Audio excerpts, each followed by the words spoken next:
Good morning, everyone, and welcome to the Woodrow Wilson International Center for Scholars. My name is Christopher Sands. I'm director of the Canada Institute here at the Wilson Center, and we're really pleased to be able to have this discussion here today at the Wilson Center and to be able to connect with so many of our followers, fans, I guess, who are watching online. One of the goals of the Canada Institute is to raise the baseline level of knowledge of Americans about Canada, especially when Canadians are coming to us with really good ideas.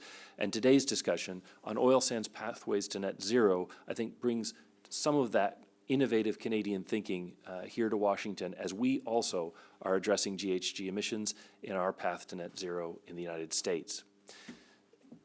To open us up, I'm going to introduce you now to my boss, Ambassador Mark Green, former congressman from Wisconsin, ambassador to Tanzania, USAID administrator. He's a man with a world of experience, but I think his Midwestern roots make him always happy to come back to talk about Canada. Over to you. Great. Thank you, Chris, and good morning and welcome, everyone. So Congress established the Wilson Center some 5 decades ago for the purpose of, in their words, strengthening the fruitful relation between the world of learning and the world of public affairs. While many think tanks in Washington deal in data and information and opinion, even spin, Congress directed us to go further, to go into scholarship and learning. And so what that really means is that our currency is knowledge, our focus is independent analysis, and our purpose is developing options and recommendations that decision makers and thought influencers can believe in, and we are almost religiously nonpartisan in our approach. I am particularly proud to be here today. As Chris mentioned, I'm formerly from Wisconsin. I represented the Green Bay area in the U.S. House, and as I think all of you know, Wisconsin's largest trading partner is Canada. And in fact, as of 2021, the U.S.'s largest trading partner as well is Canada. So it is particularly a source of pride to have you all here. Now, under Chris's leadership, the Canada Institute is dedicated, as you heard, to raising the baseline level of knowledge about Canada for Americans, starting right here in the Washington policy community. And that's what brings us here today, to talk about Canada, its contribution to a U.S. national interest, energy, and in particular, oil. As all of you know, Canada is the largest foreign supplier of oil to the United States. Last year in Glasgow and at the UN Conference on Climate Change, Prime Minister Trudeau and President Biden committed both our countries to the ambitious goal of reaching net zero greenhouse gas emissions by 2050. Days later, Trudeau was here at the Wilson Center, and against a backdrop of rather severe weather in British Columbia, as I recall, the Prime Minister spoke about efforts to position Canada as a climate leader through a carbon tax, and he praised the renewed American commitment to fighting climate change. The commitment is real. The climate solution challenge is an urgent one. But the question being asked in Washington, and I suspect Ottawa and around the world, is how do we do it? How do we get there? What concrete steps can be taken, starting now, to reach this goal in time of economic uncertainty and global conflict and the fallout from all of that? Our Canadian guests here today have an idea and a plan. The Oil Sands Pathways to Net Zero initiative brings together the 6 top oil sands producers in an alliance to reach net zero GHG emissions from the oil sands by 2050. This bold new approach joins Norway's Northern Lights Initiative and the Netherlands' Porthos project, and together they represent new thinking by oil producers on how to become leaders in addressing climate change by producing the world's best barrel of oil from a GHG perspective. Is this approach credible? The scholarship is just beginning and will continue at the Wilson Center and around the world. It has my attention. I want to hear more, and I'm quite confident that more policymakers in the D.C. area will as well. To get us started, it is my privilege to welcome back to the Wilson Center the Honorable Jason Kenney. Premier Kenney was elected as the 18th Premier of Alberta in 2019 after a career in federal politics as a member of Parliament representing Calgary, one who was appointed by Prime Minister Harper to multiple cabinet posts, including Minister for Employment and Social Development, Minister for Multiculturalism, Minister of National Defense. It might be easier to list out what you haven't served as. But Premier Chris has mentioned that your last visit here to the Wilson Center was Chris's first day on the job. And he has a performance review coming up, so I thought I would check with you. You got the two bookend experiences, and you can tell me if he's improved or if he's gone downhill. That's up to you. But first, I will turn the floor over to you, Premier, to talk about the future of Alberta's oil sands.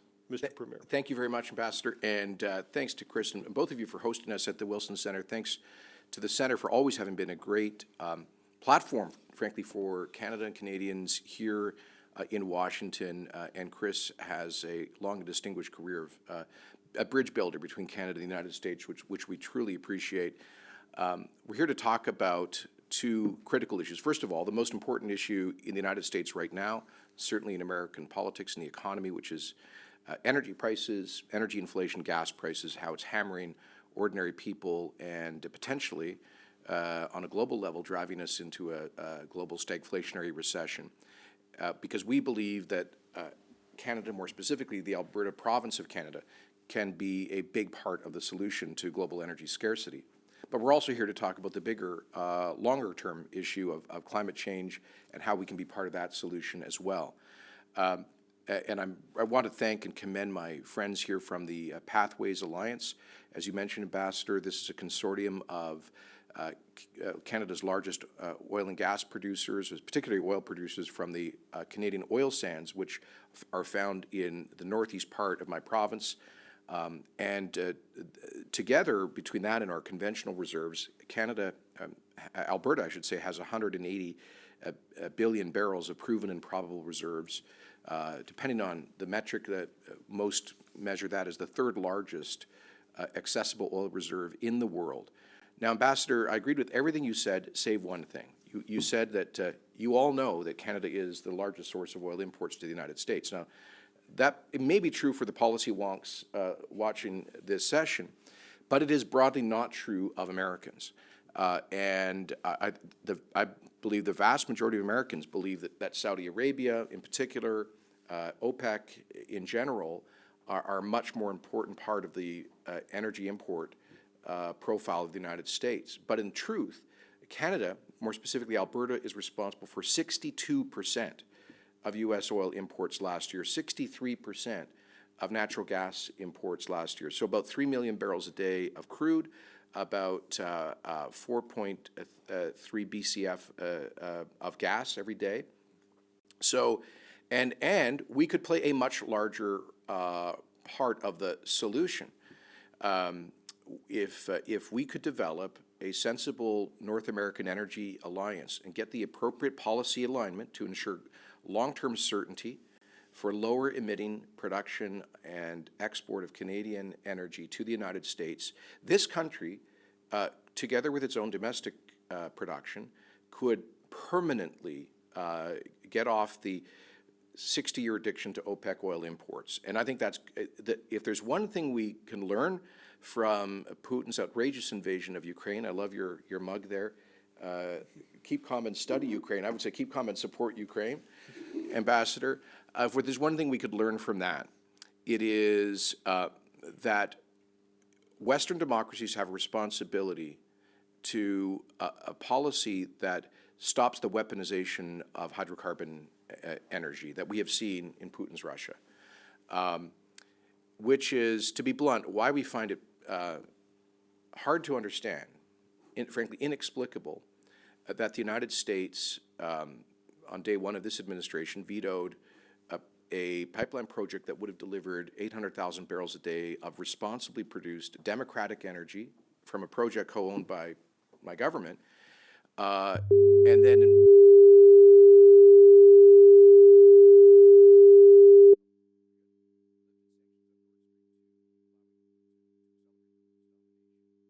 of European energy markets. And now the administration is going to Riyadh, apparently Tehran and Caracas, to plead with them to produce and ship more, lifting sanctions potentially on Iran and Venezuela, when our phone has never rung in Calgary. And our message is simply this: we are your closest friend and ally. We have excess capacity to produce and ship more. A significant pipeline will be done to the West Coast by the beginning of 2024, and more projects could happen to, as I say, displace, and we can help Europe as well get off its addiction to Russian energy. At the same time, we recognize the imperative of responsible climate policy. And to be blunt, we know that there is a view amongst some in Washington and elsewhere that the Canadian oil sands are not a responsible producer or a source of hydrocarbon energy. So we're here, and I'm going to invite my colleagues and friends from the Pathways Alliance to walk through the enormous progress that has been made in recent years in emissions reduction in the Canadian oil sands and their ambitious plans to get to net zero GHG emissions by 2050. We've already seen a 30% reduction in emissions over the past 20 years. We're on track for about a 16% reduction in emissions intensity, that is per barrel of bitumen produced in the Alberta oil sands over the next decade.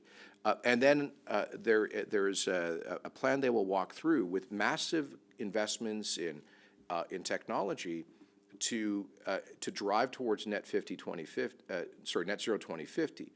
Now, in the first phase, this involves very significant expansion of our carbon capture and storage infrastructure. Alberta was an early leader. Let me just say this: we don't get enough credit, and we don't demand enough credit for the environmental progress that we've made. Alberta was the first jurisdiction in North America to have a carbon price. Alberta was one of the first jurisdictions in North America to develop industrial scale CCUS technology, and we're well ahead of the curve on that. We are a world leader on methane reduction. In fact, we've won awards about the progress that we have made on significant methane emissions reduction. We are moving towards becoming a key global hub of the future hydrogen industry. And you'll hear much more about the pathway forward through intensive investments in technology. I'm here just to convey the enthusiastic support of the government of Alberta for this initiative, because we are the owner of the resource. The people of Alberta own the resource, and the government of Alberta regulates the resource. Obviously, we're a Canadian province, and we're proud Canadians. Sometimes in Washington, there's a misunderstanding, a belief that the government of Canada controls and owns this resource. So we would just suggest that it's important in energy and environment discussions involving Canadian hydrocarbons in the future. It's important that the Alberta provincial perspective be considered, since we're responsible for almost all of that production and own that resource. Let me just close by saying that we really believe that a practical path forward can be found. We often find when we're in Washington, on one side of the aisle, enthusiastic support for Canadian energy exports to the United States. And on the other side, sometimes skepticism or outright hostility. One example of that and it's not all related to the oil sands or GHG emissions. One example would be the efforts of the governor of Michigan and her attorney general to decommission the Enbridge Line 5 pipeline that safely has delivered over 500,000 barrels a day of generally light sweet Canadian crude to the largely to the upper Midwest. Whose economy would be devastated if she succeeded in an effort to shut that down. That's one of many examples of a policy environment that we don't understand, that there's no U.S. governor lobbying to shut down Saudi tankers coming into U.S. refineries or OPEC sources of energy, but there are political and policy forces in this country seeking to limit and impede Canadian imports. We think we are the solution to the twin challenges of energy scarcity and costs, but also the environmental imperative. And with that, I'm looking forward to my colleagues getting into the details. Thank you very much, Premier. And I know you've always said that Alberta needs a seat at the table. We're glad you came and took a seat here at this table and gave us the opening remarks. I'm going to turn to Kendall Dilling now, who, in addition to being Vice President for Environment and Regulatory Affairs at Cenovus Energy, is going to be president of the Pathways Alliance, guiding it forward, to talk to us about the initiative in some detail. Over to you, Kendall. Thank you, Chris. Thank you, Ambassador Green. Thank you, Wilson Woodrow Center, for hosting us today and allowing us to share our message with you.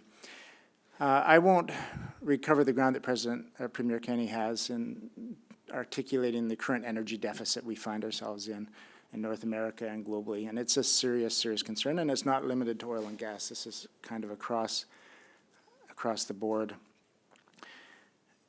We know, though, that notwithstanding the political urgency that $5 and perhaps higher dollar gasoline causes politically, and that might create some short-term support for expanded oil imports, for example. Now, and the war in Europe, of course, also further exacerbating that situation. But it can't be at the expense of environment and climate goals. This is not an either-or discussion. It's not an either-or discussion with oil and other forms of energy. We need more renewables. We need more oil and gas, for sure, and we need more nuclear. We need more power across the board to support growing global populations and standard of living and energy consumption. But not all of these have to be decarbonized. And that is really what brought the Oil Sands Pathways Alliance together, is a recognition that we're sitting on this global quality resource. We can be a huge supplier to North America and to the world, but we have to decarbonize those barrels of oil.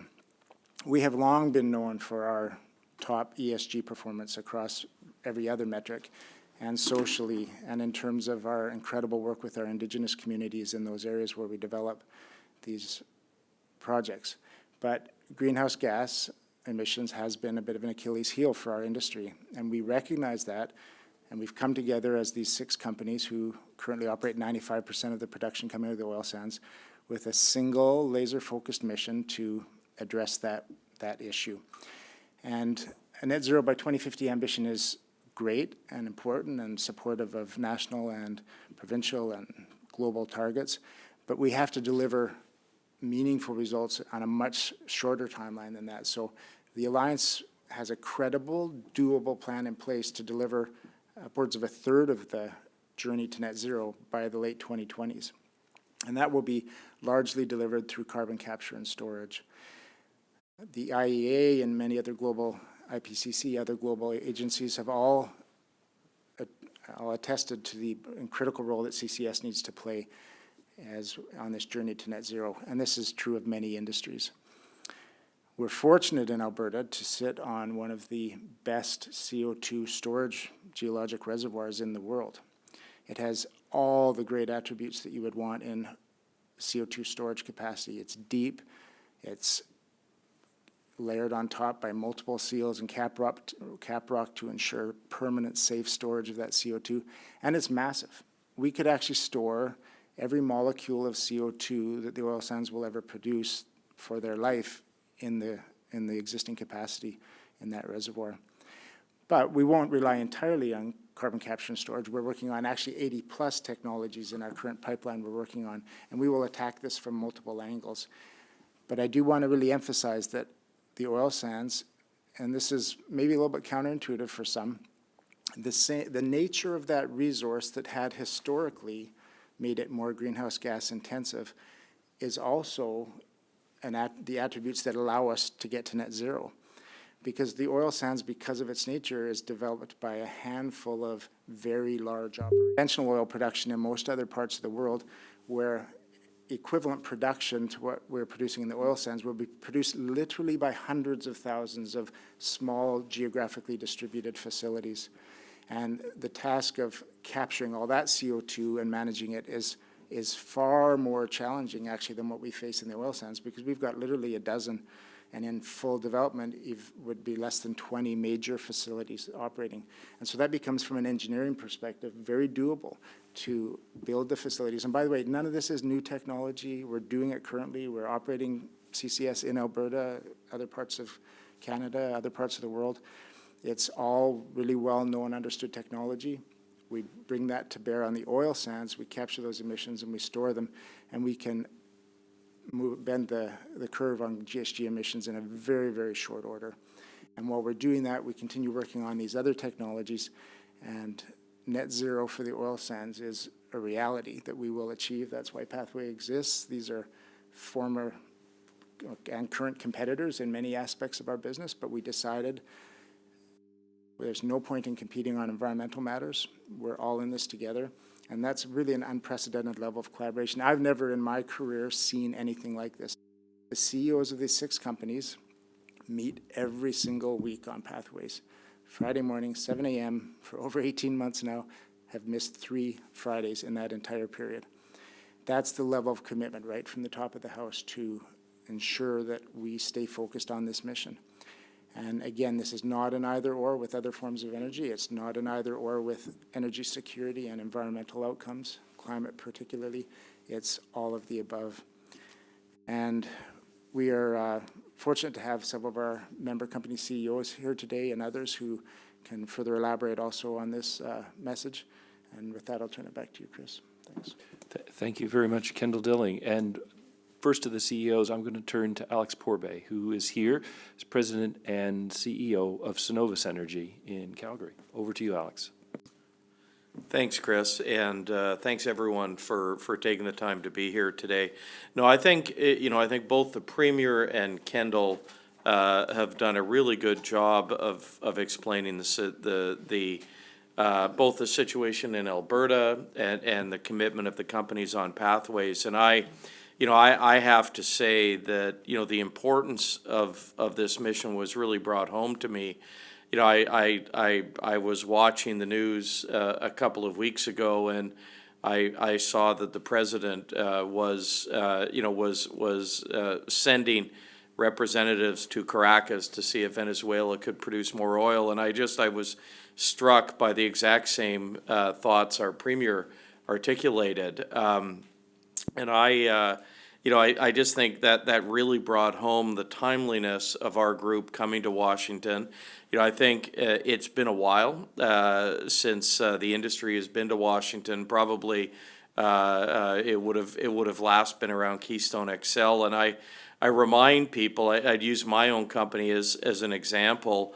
At the start of the Keystone process, since the start of the Keystone process, my company alone has reduced emissions by almost 30% on an intensity basis, and that is using just technologies that have largely, if not entirely, been developed by our company and our peer companies.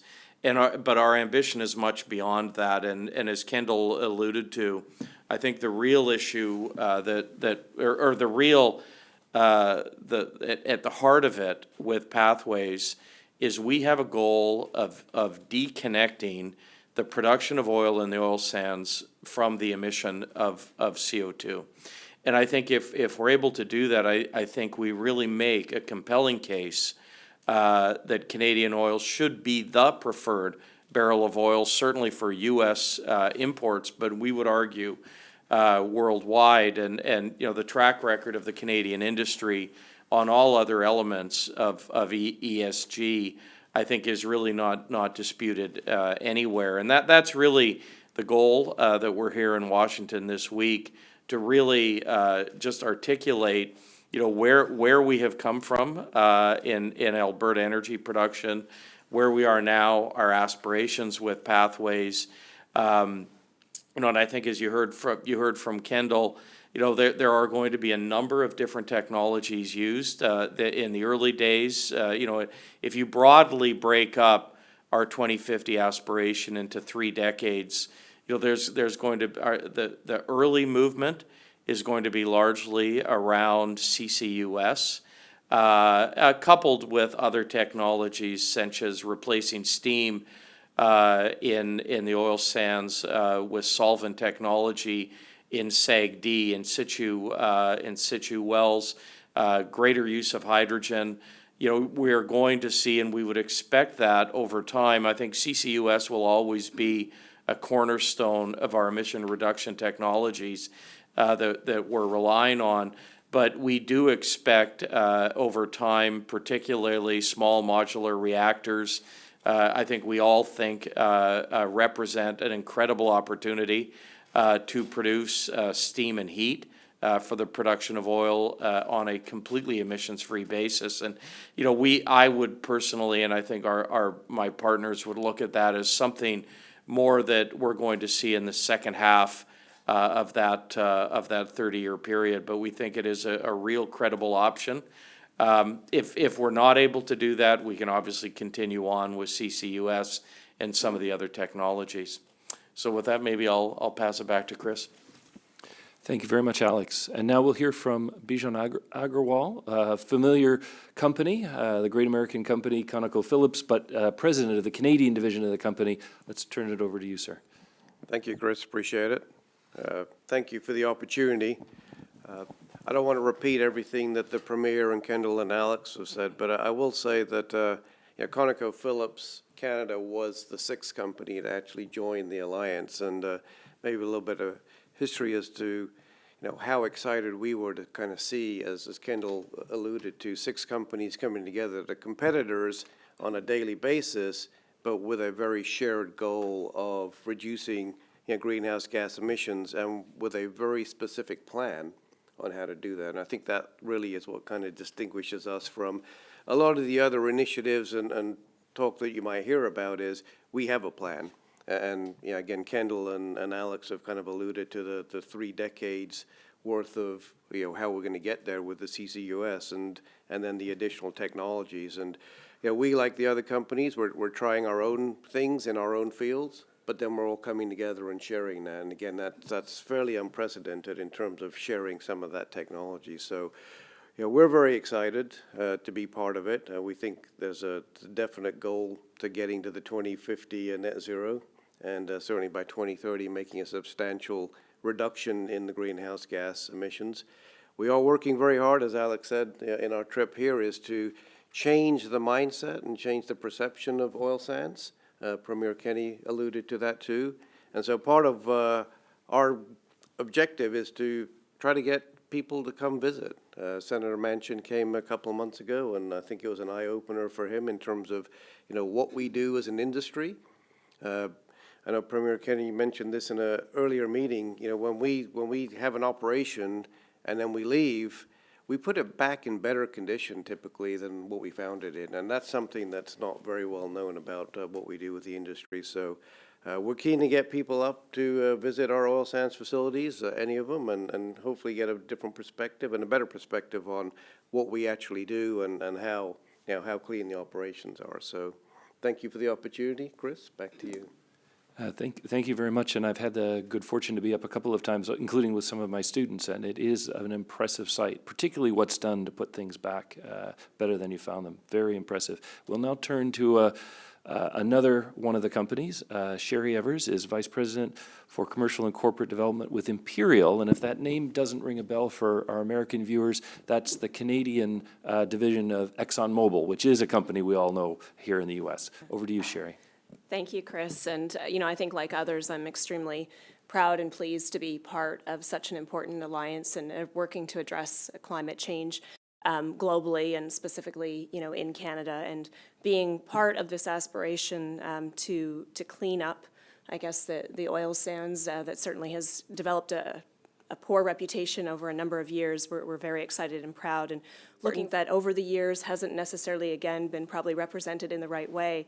And we've talked about collaboration. We've talked about collaboration among the industry, collaboration with the government, working with the Alberta government, working with the Canadian government.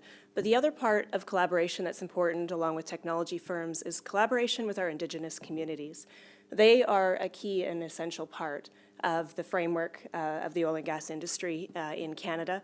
We're operating on their lands, and I think it's important to share the amount of respect and collaboration that has been there for decades in our working with them. They have a clear goal of wanting to create generational wealth for their communities, and they have very much been a part of the framework of the oil and gas industry in terms of us providing support to educate and develop their people, but to create their own businesses around our industry and creating that support for themselves, that longevity. And so they have a shared interest in seeing the longevity of the oil and gas business in Alberta and in Canada and certainly in their communities. And so we're working, I would say, on an unprecedented level with them as well. Not only us coming together, but in recent weeks, we've met with the chiefs of the First Nations in those communities and the leaders of the Métis community with our CEOs. And that is the first time that that's ever happened. And in some cases, it's the first time that some of the leaders of those communities have sat down together as well to talk about climate change, to talk about the impact on their communities and the environment, but also how do we continue to create this strong economic framework and support for themselves, for their communities, and for our business. So there is a shared goal there. We're in very early days of what all this is going to look like, but that early engagement and collaboration certainly will be a critical part. And so I wanted to change some of the perceptions out there that have been in the past saying that we have not engaged or not worked with Indigenous communities, and that certainly is not true, for our industry in the past, and certainly not true as we go forward. They're a key part of the efforts that we have with the Pathways Alliance and how we work with them. Thank you very much, Sherry. And for those of you who are watching from the United States, one of the interesting things about Alberta is, unlike British Columbia, Indigenous land claims have been settled for some time. And so this isn't a question of trying to sort out what rights the First Nations and Métis in the North have. It's all settled. And if I could just don't want to disrupt your schedule, but I just wanted to jump in on this point.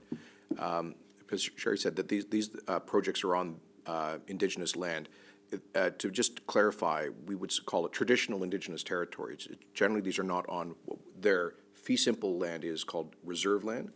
But we had a German F1 driver the other day claim that who showed up at the Montreal Grand Prix event wearing a helmet that decried the oil sands while promoting Saudi Aramco, his sponsor. And he claimed that that the oil sands have resulted in forced displacement of Indigenous people. These are the kinds of, let me be blunt, lies that have created this negative brand of the Canadian oil sands, which is completely false. And I wanted to thank you for raising the hugely deep partnerships, respectful relations that exist. Look, it's not all sunshine and roses. There are issues that emerge from time to time. But I cannot think of a major industrial project anywhere, frankly, in the world that has greater participation of and support from First Nations. When I began as Premier, I convened a meeting with all 46 Indigenous chiefs in Alberta, and support for the Canadian oil and gas industry was virtually unanimous around the table, and that's part of the story that people need to come up and see. Absolutely. Thank you very much, Premier. And now I'm going to turn to Scott Wenger, who comes to us from Suncor, which in addition to being an oil sands operator is quite a diverse energy producer in multiple modes. So you're still operating the oil sands, Scott, and talk to us about why and how you're bringing that into line with some of your wind and solar and other projects. Well, thank you very much. I appreciate very much being here, and Ambassador Green, et cetera. So, what I would say is, in the range of our operations, which include offshore production off the East Coast, we're active in the North Sea. We have been active across the Atlantic, and primarily on low carbon fuels now. We actually have just recently divested of our renewable portfolio to focus on what we do best, which is develop fuels, but very much aiming towards low carbon fuels such as hydrogen, sustainable aviation fuel, et cetera. But I guess what I would say is through all those efforts, we share the ambition of the province, of the country, and globally. And we've taken many measures. We were early adopter of carbon pricing, very early, more than 20 years. But this initiative is for sure the most tangible, the most meaningful and ambitious approach to reaching those shared goals. Especially to getting to net zero by 2050. The other thing I would like to call out, which maybe really hasn't been emphasized yet, is the high level of government collaboration and engagement and buy-in that we've had. In the last federal budget, the government of Canada came forward with an ambitious, meaningful investment tax credit framework. Which we're going to see more regulatory details on shortly. But I think that if you would for CCS, thank you very much, Premier. If you were to go back a few years ago and even contemplate this level of contribution from the different sectors, I don't know that you'd get there.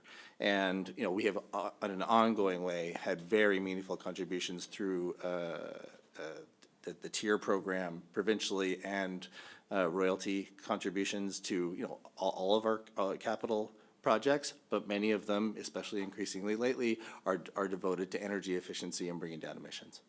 And so we've got an unprecedented level of collaboration that I do want to call out. And the other thing I would just say is, you know, we happen to be here. We didn't plan to be here, kind of on the precipice of a potential or perceived almost energy crisis. I'll say it. And so the attention is very high.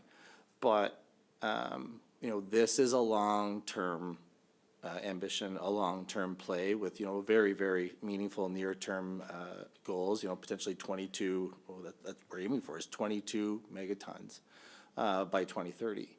And, but, you know, through 2050, this is about, you know, a long-term, communicating a long-term ambition and being able to incorporate that into policy decisions that will lead all the way through an energy transition, which does need the all of the above approach that, as we've seen over the last number of, for sure, the last couple of years is becoming very apparent. Absolutely. Thank you very much, Scott. And last on my list, I'm going to turn to Mark Cameron. Mark Cameron's with Meg Energy, which is another one of the participants in the Pathways project.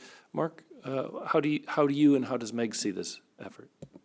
Well, Meg is one of the smaller participants in the project, and I should clarify, I'm seconded from Meg and work essentially full-time with Pathways as their Vice President of External Relations, but all of our companies are deeply committed not only to the goal of net zero, but to interim goals of, as Scott mentioned, a 22 megaton reduction by 2030. So we will be bringing forward carbon capture and storage projects in this decade. Throughout the entire region. Our project essentially is to create a pipeline that would run from Fort McMurray down to Cold Lake, would link together capture projects on 11 facilities run by all of our different companies, and would store it in a sequestration area in the Cold Lake region, which we've recently applied through the provincial regulatory process for what we call pore space, which is essentially the underground sequestration area. We've actually applied for a gigaton of storage potential. So this project would store 10 megatons per year by 2030, but has the capacity to expand to store 30 or 40 megatons per year. And having that secure sequestration area would allow us to essentially offset the emissions of the entire industry for decades to come. And not only that, but to open it up to other industries that are in the region that we've said we would open our infrastructure and allow on the same cost basis any of the other operators or any of the other industries operating in northeastern Alberta to use that infrastructure and to use that sequestration space.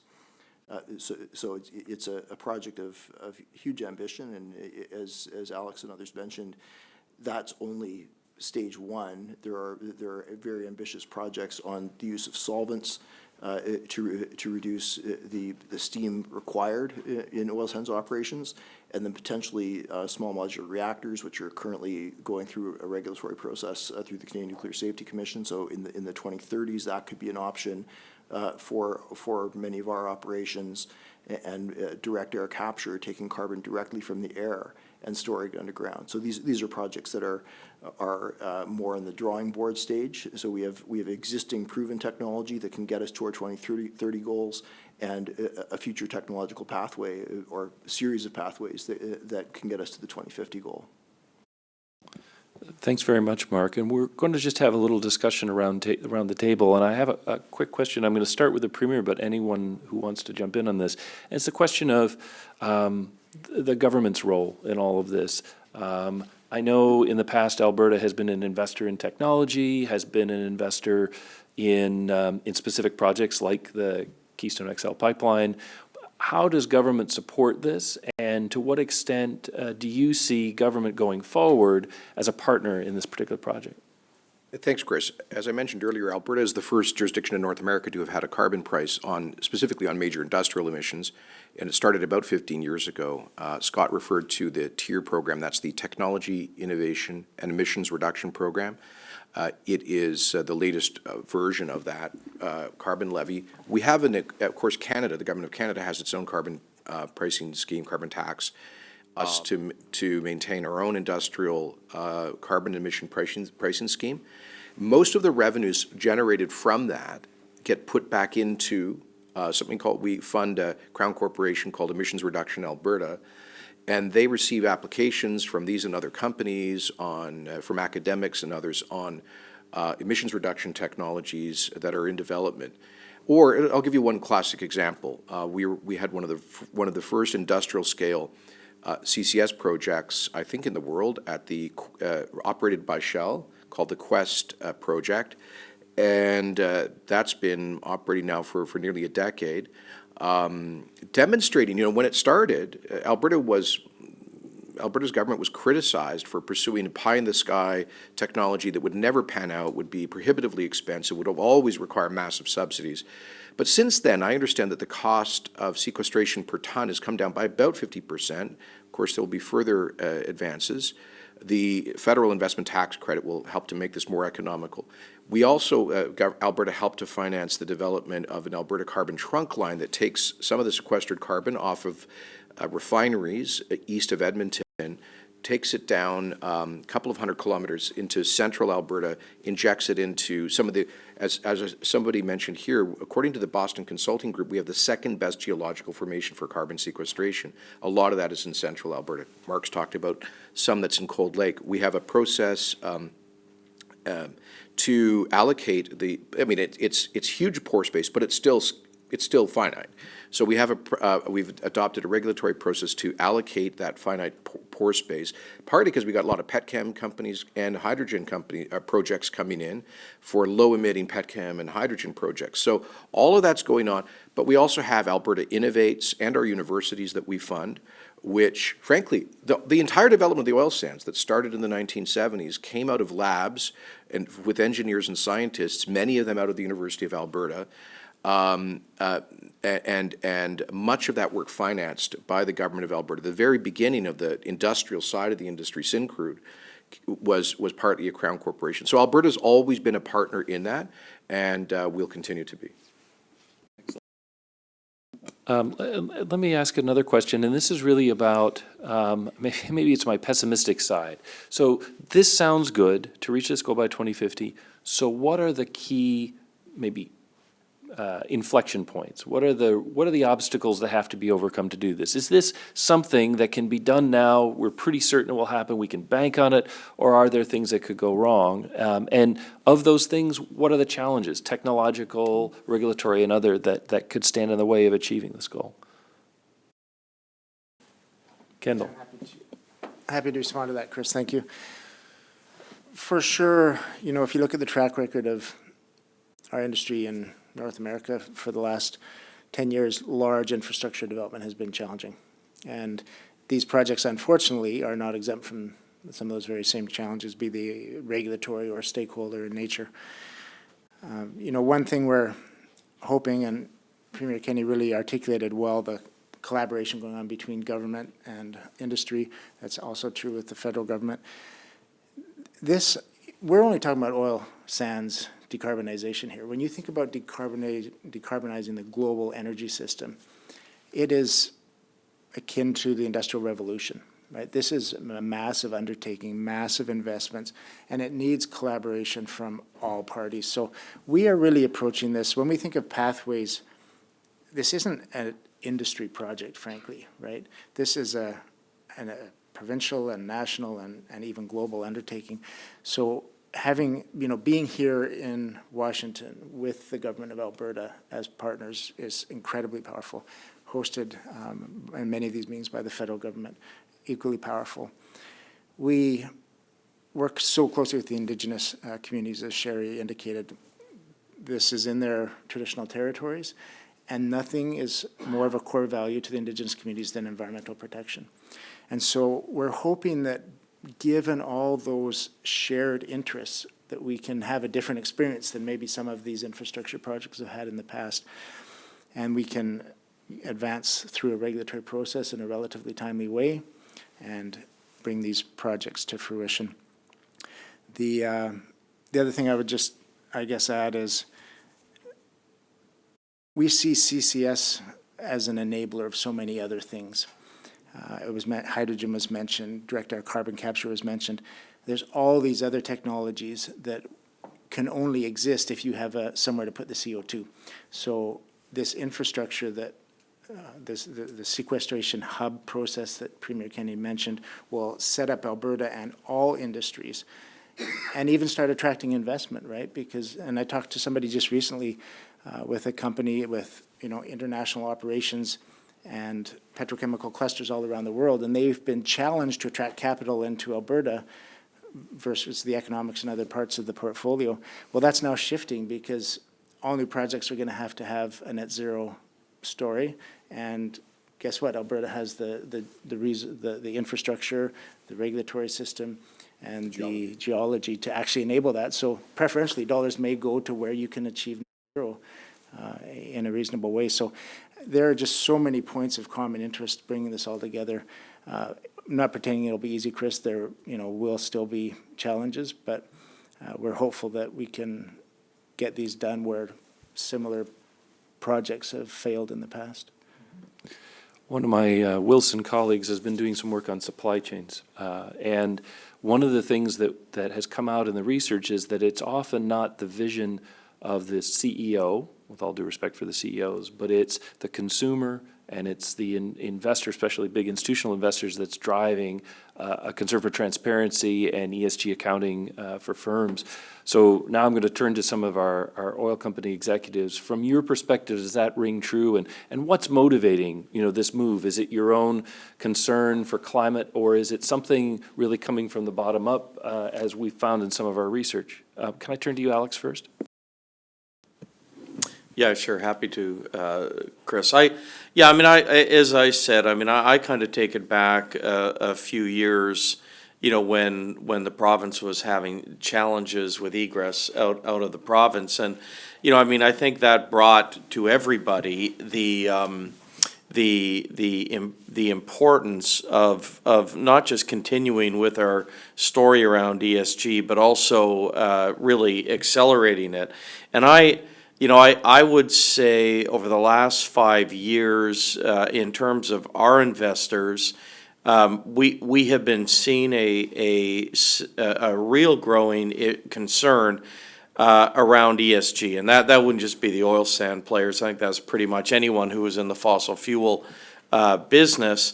And thankfully, my company and the other oil sands companies had a really good story with that, because as you heard, we have been on this path of reducing our emissions for many years, long before we initiated Pathways. But Pathways was really a vision of kind of dealing with this issue once and for all.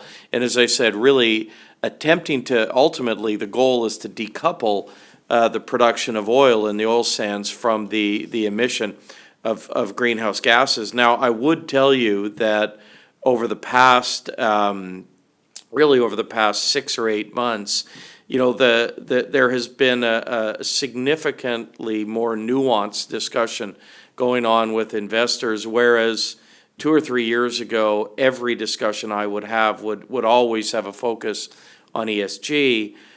I find now the first question out of investors' mouths are energy security, and what is your company, what can your company do to help solve this global problem? I think most people are starting to realize that this idea of decarbonizing or net zero of the global economy, I think people are realizing that this is a much more challenging task than I think people had originally contemplated when the discussion came around.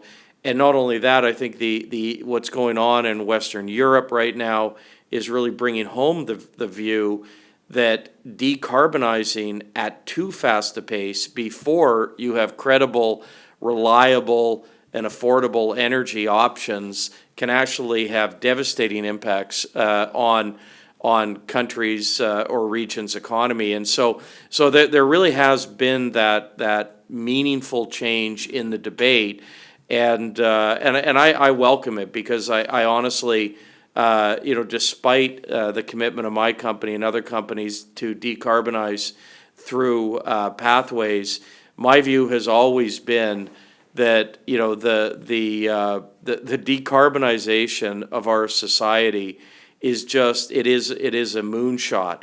We are talking about fundamentally changing the way people live. I think the costs that are associated with that, the challenges that are going to be associated with that, really need much further illumination and discussion. So I'm just glad we're having that more broader discussion now.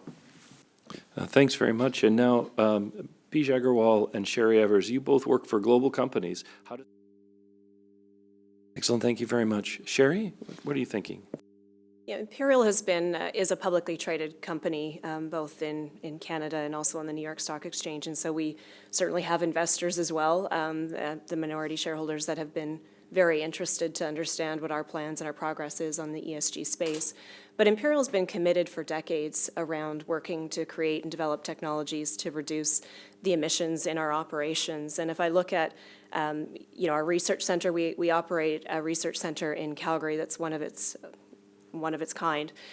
We've invested over $2.3 billion over the last 20 years in working to develop technologies that help to lower emissions, to help improve the environmental aspects of the mining and in situ operations.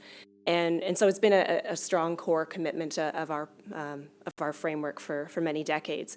And so being part of this alliance, I think, as we've talked about, there's a cost, obviously, to doing it. Carbon capture is not cheap to do. Nuclear is not cheap to do, neither is direct air capture. And so, again, pooling the resources of the expertise and the talent of our people and our resource dollars and obviously collaborating, again, with the governments, with the technology firms, really will help us to get after this at the lowest cost. And as Alex talked about energy security, it's also energy affordability for all the people around the world. As we enter into this energy crisis, everyday life is becoming too expensive to afford. And so looking at ways where we can work to achieve those climate objectives while trying to do it at the lowest cost to society really is one of the core foundations that we have. And I think when you look at the ESG, and obviously Canada has been a leader in that, and Imperial has been very focused on working to improve, our metrics in that space, partly our own desires to do that, obviously. Investors, as you mentioned, consumers, and our customers as well of the company have certain expectations and demands. We've been very focused on those aspects. The environmental piece is obviously a big part of what we're talking about here as pathways and some of the social aspects as well.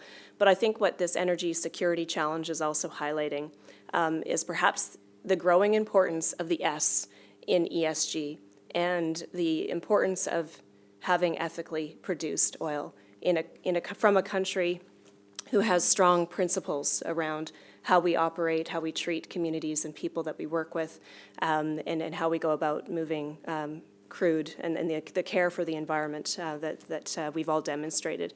And so I hope that the conversation around energy security, I guess some people talk about ESG having a second S, the security piece of it, but I hope that the social and the security kind of come together a little bit, and Canada, I think, really demonstrates itself as a global leader in that space. And strong, I think, demonstration as well by the government. Alberta is one of the leading provinces, I think, globally in terms of their measurement and monitoring framework.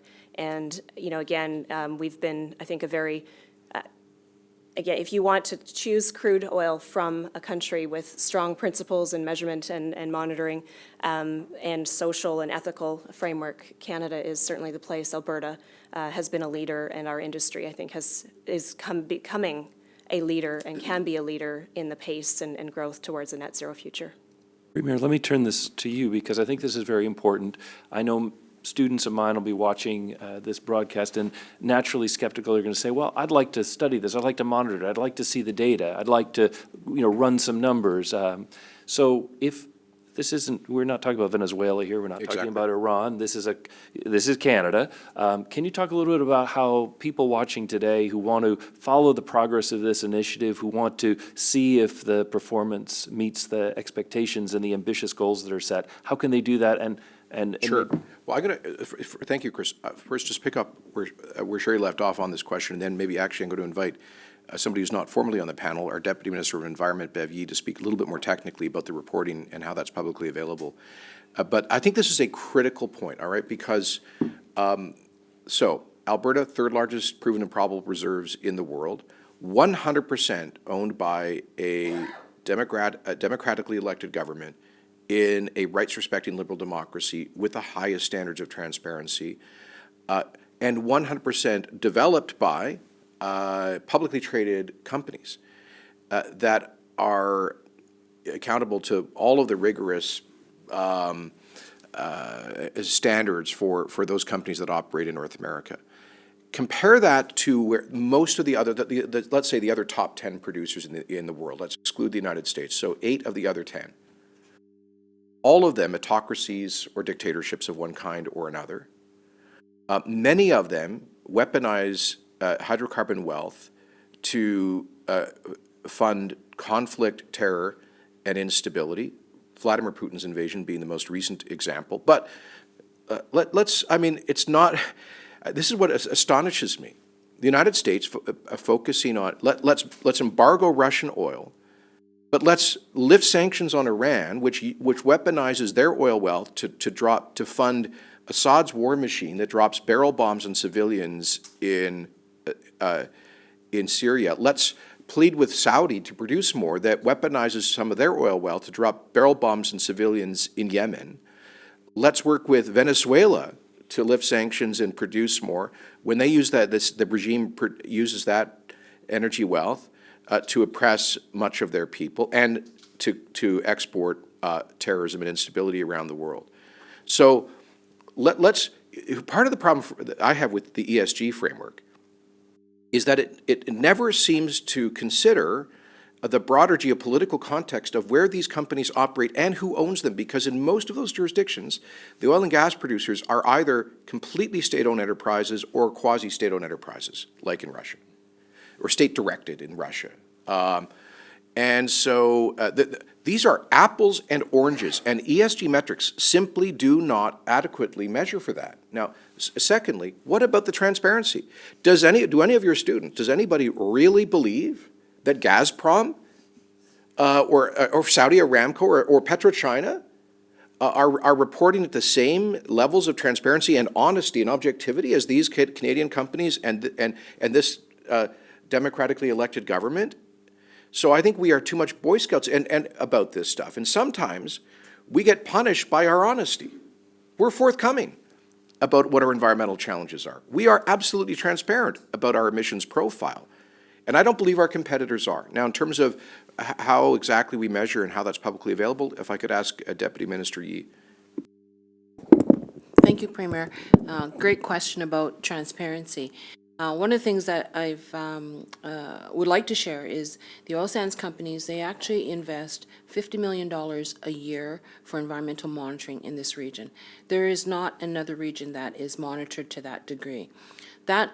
Those funds that they contribute to the monitoring, the determination of what gets monitored is provided by a scientific technical committee, where the oversight for all of that is, oversight committee is by Indigenous communities, government, at a couple of levels of government. And so I think that we report, and the reports that come out of the monitoring that results from that is available publicly. Just recently, our chief scientist launched a website where the condition of the environment is reported on. So all of that data is publicly accessible. If people want the raw data that they can do the analysis themselves, they can, but they can also see the assessment that has been made by our chief scientist. So that level of reporting is very significant. The other thing I would share is that in the region where the oil sands operate, we're very proud of the cumulative effects management system we have in place.